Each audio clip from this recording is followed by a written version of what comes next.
Bem, estamos começando aqui mais um programa, O Avesso do Avesso. E eu estou com uma sensação aqui, Cristina, Robson, daqui a pouco eu vou falar quem é o nosso convidado. Assim, pare o mundo que eu quero descer. Sabe por quê? A gente vê tanta loucura, tanta coisa errada. Olha, recentemente eu estava lendo uma matéria onde eu estava constatando, e aí triste, lógico, que na Somália existem 4 milhões de pessoas passando fome. E que se não socorrerem até o final do ano essas pessoas, 750 mil vão morrer de inanição. Enquanto isso, agora a gente viu recentemente essa questão do 11 de setembro, do ataque às Torres Gêmeas, que nós abominamos, que nós não concordamos com o que aconteceu, com esse fundamentalismo, com essa irracionalidade que sacrificou quase 3 mil pessoas, inocentes, que não tinham nada a ver.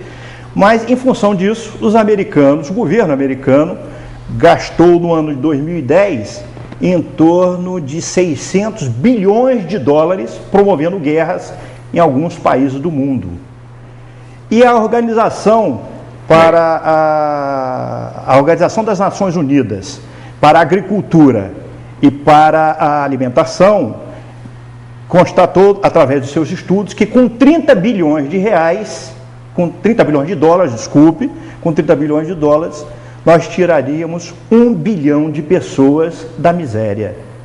Então é um contrassenso, por isso que dá essa vontade de parar e descer.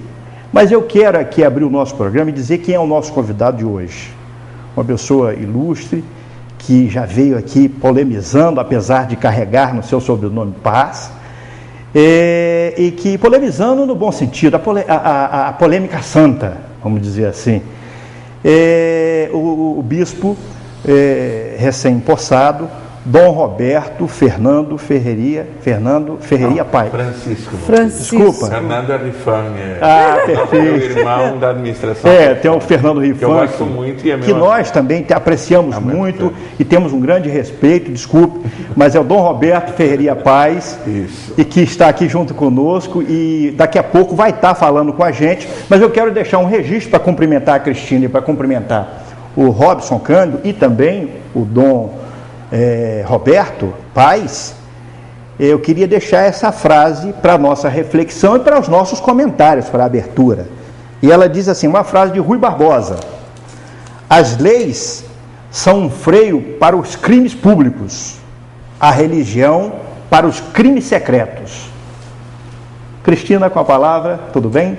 Tudo bem, quero cumprimentar você que está em casa, nos assistindo, cumprimentar a equipe técnica, né, que tanto nos ajuda, nos auxilia, e os meus companheiros de estúdio, o Robson Cândido, Robinho, tudo bem?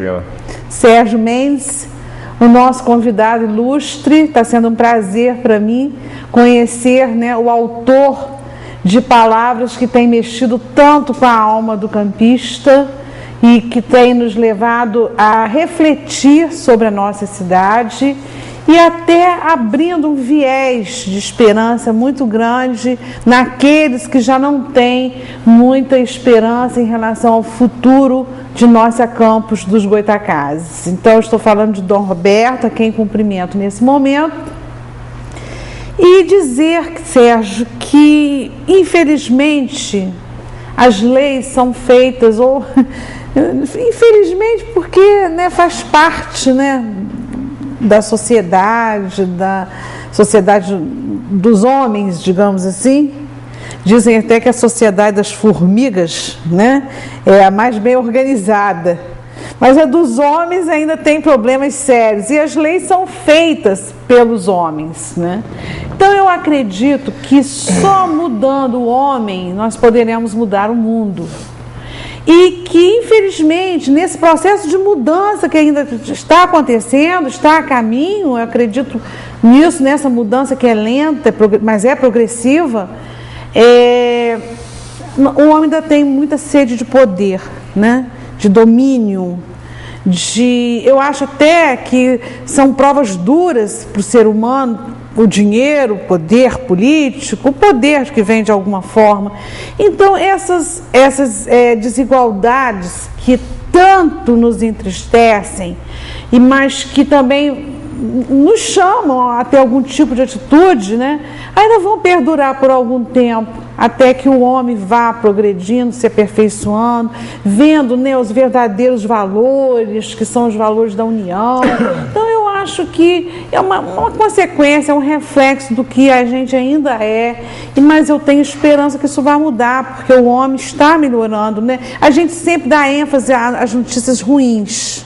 Então, é uma pena que as notícias de solidariedade, de fraternidade, que são muitas as ações também, não estejam na mídia no mesmo percentual que as notícias ruins, as negativas. Então, é triste, é uma realidade que a gente tem que encarar, mas eu acho que a gente vai caminhar melhor. Tudo bom, Tudo Sérgio? bem? Tudo bem? Bem, Roberto? Bom, cara. Cristina, prazer estar com você de novo. Né, cumprimentar também todos os nossos telespectadores da UniTV. É muito interessante essa sua abordagem em relação à religião como lei para o crime secreto. Eu interpreto porque justamente é onde mexe com a consciência, não é? Quando nós falamos na questão do desencargo de consciência, quer dizer, ali você tem a verdadeira culpa, ali é você com Deus. Não é? É quem realmente você vai ter que prestar contas, queira ou não queira. Não é? Não tem como fugir. Não tem como fugir, você está fadado, todos nós estamos fadados a isso. Né? Então, a religião inibe quando existe a questão da consciência. Em relação às formigas, eu acho que a virtude das formigas é que existe um respeito mútuo entre elas, né? E elas respeitam inclusive a hierarquia delas. E com o ser humano, infelizmente, isso não ocorre, não é? Nós podemos ver, inclusive, né, a questão da ambição, você falando do ser humano, né? A ambição pelo poder, não às vezes pela matéria, pelo dinheiro, pelo poder financeiro, mas muito pelo poder. Essa é muito mais perigosa, porque aí ela é irrestritamente inescrupulosa. Então ela não tem freio, ela é muito complicada, né? Em relação aos Estados Unidos, eu acho que quem provocou essa dívida toda, quem provocou tudo isso foi o George Bush. Foi a administração, os dois mandatos do George Bush, que deixou essa herança que hoje o planeta praticamente todo está pagando por ela, porque já houve a crise financeira de 2008 nos Estados Unidos, não é? Desencadeou-se uma crise nos países europeus que apoiaram a ação militar dos americanos, não é? Que foi um desastre, tanto no Iraque como no Afeganistão, não é? Financeiramente foi um desastre, e hoje nós estamos colhendo tudo isso daí. O planeta hoje depende da China, da Índia, da Rússia e de nós, não é? E de nós. Você vê que a Itália agora recentemente está tentando, pelo amor de Deus, pedindo aí aos chineses que comprassem, adquirissem, não sei se concluíram o negócio, títulos da dívida da Itália, porque a Itália também está desculpe, Dom Roberto, está também, na mão de Deus, você melhora. A Itália. Mas é isso aí. Deixa eu me penitenciar aqui, Dom Roberto. Dom Roberto Francisco Ferreira Paz. Sim. Correto? É o crédito. É o crédito, perfeito. É um prazer tê-lo aqui. Igualmente, sim. É um prazer tê-lo aqui. As leis, segundo Rui Barbosa, frase proferida por ele, as leis são feitas para frear os crimes públicos e a religião para os crimes secretos. Eu diria que Rui Barbosa reflete a Constituição de 1891, que foi uma Constituição laicista, de levar a religião só para o recinto mais íntimo e tirá-la do recinto público. Foi a que levou a uma separação quase que absoluta Igreja e Estado. Eu acredito que a religião, além de trabalhar a consciência, ela tem que, sim, inspirar modelos de convívio social, a solidariedade que estamos refletindo também, resgatar a ética na política e dar esperança aos pobres, aos humildes, porque o sonho de Deus é um novo reinado que afeta o homem todo e a todos os homens.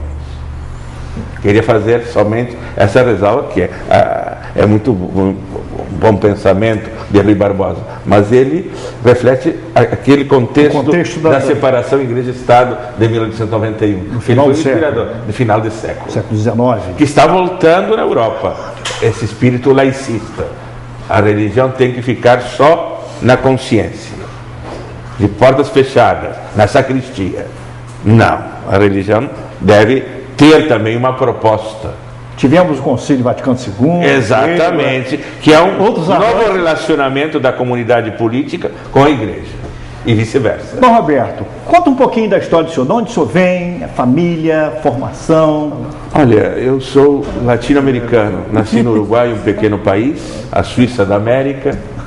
Somos poucos, mas eu gostei sempre do Brasil. Cheguei aqui em 58.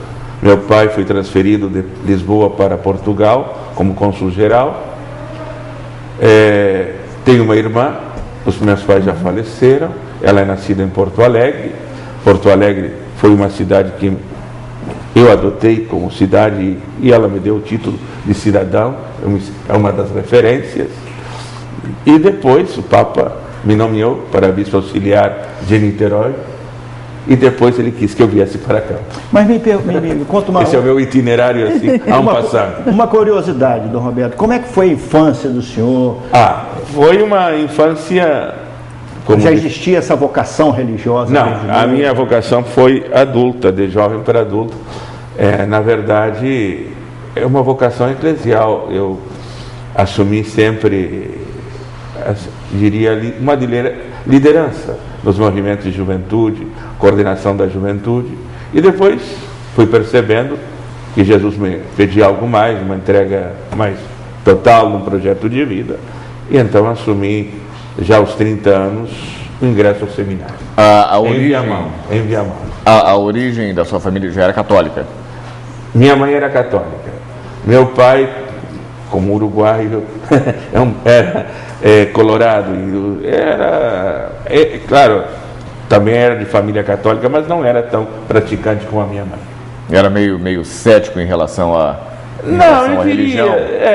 Ele era político, então não se dedicava tanto à religião como deveria ter se dedicado. Né? Mas voltando um pouco, bater na tecla que o Sérgio colocou aqui no início, na abertura, o posicionamento da sua postura, que hoje está sendo muito questionado e comentado, está havendo uma grande repercussão na nossa cidade, que nós achamos, inclusive, muito salutar, esse seu posicionamento, sua postura.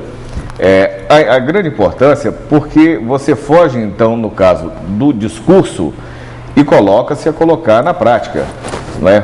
Vamos fugir daquela questão de quem fica no púlpito dentro da igreja e prega e pratica-se uma outra coisa. Então, quer dizer, eu acho que essa é a polêmica, não é? que foi criada. Sim, eu acredito que nós estamos reivindicando um testemunho público da igreja, a necessidade dela ter uma voz, não ficar relegada em quatro paredes ou assuntos piedosos, entre aspas, mas ela ser capaz de transformar não só os valores, mas os relacionamentos entre as pessoas. Ser uma força realmente iluminadora, transformadora. Porque acredito eu, inclusive, que a própria igreja, ela preza pelo quê? Prima pela autoestima do seu fiel, do cidadão, né? Pela qualidade de vida dele, claro, né? Pela dignidade que o ser humano tenha, né? A necessidade de ter a sua dignidade garantida para todos. Roberto, e todas as criaturas, não só os seres humanos. O senhor falava muito bem do planeta. Temos que salvar o planeta. Nós encerramos aqui o primeiro bloco. Nós vamos a um intervalinho. No próximo bloco, Dom Roberto, e aí eu vou deixar para o telespectador, a pergunta que eu quero fazer é a seguinte: o que causou essa celeuma toda, essa polêmica toda? E aí o jornal Folha da Manhã ficou a semana toda ouvindo várias representantes da sociedade civil, alguns políticos, sobre a questão da política fisiológica no nosso município, ou na prática desse país, ou na prática desse planeta, e que é essa prática que a gente tem que condenar. E aí houve uma polêmica enorme e eu gostaria que depois o senhor abordasse esse assunto. Perfeito. Nós vamos aos comerciais, daqui a pouco a gente está voltando.